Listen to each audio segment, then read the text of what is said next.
E aí, sétimo ano, vamos hoje finalizar o capítulo 4.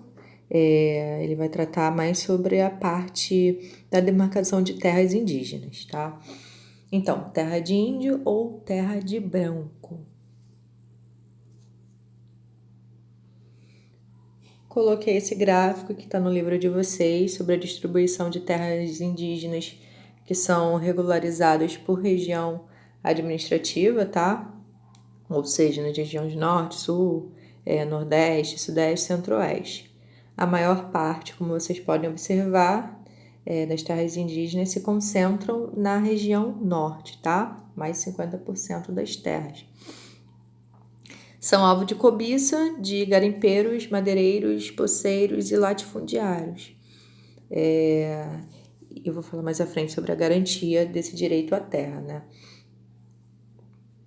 Os obstáculos enfrentados, já há muita burocracia na hora de você demarcar essas terras, e a influência principalmente de grandes empresários do agronegócio, né? Coloquei bem essa imagem, enquanto de um lado você tem grandes empresários visando o dinheiro, visando cada vez mais o lucro, né? Com essa grande ambição, você tem povos indígenas, né? E mais uma vez os índios, não são de apenas uma tribo, eles têm diferenças culturais entre eles mesmos.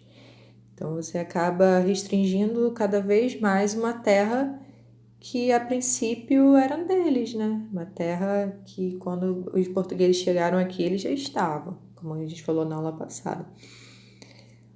Bom,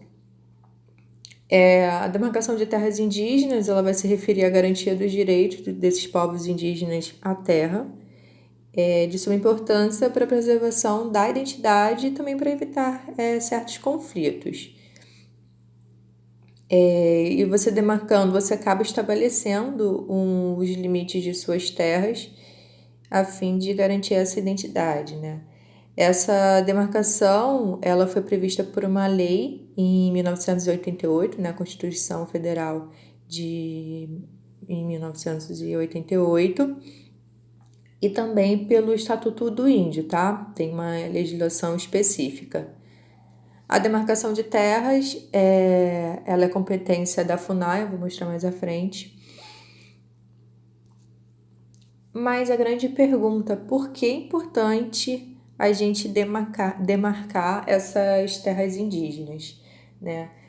A demarcação de terras, gente, a gente estabelece os limites físicos da terra pertencente aos indígenas.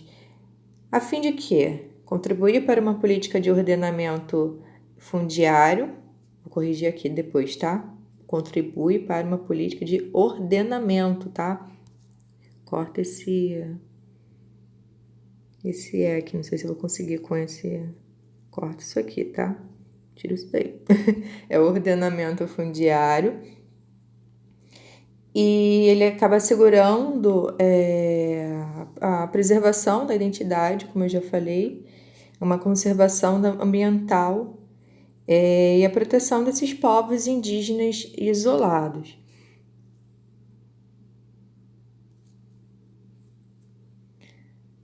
Bom, a FUNAI ela é um órgão indigenista oficial do Brasil e a demarcação ela vai contribuir também para os conflitos pelas posses de terra, como a gente falou logo no início dessa aula. Vai possibilitar os estados e os municípios que eles consigam atender às especificidades dos povos indígenas por meio de políticas específicas que vão proporcionar, de certa forma, um maior controle do Estado nessas áreas mais vulneráveis e de difícil acesso. Ela também vai nos apontar a contribuição social e dessa demarcação de terras.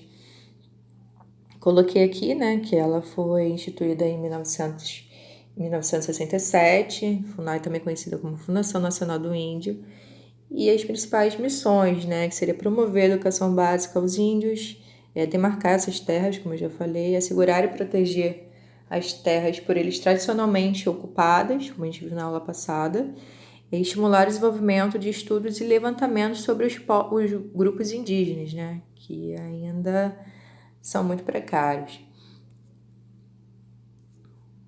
Ainda falta muito estudo sobre.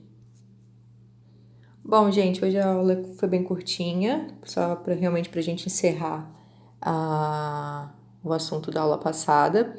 Qualquer dúvida que vocês tenham, vocês me perguntem, por favor. Beijinhos.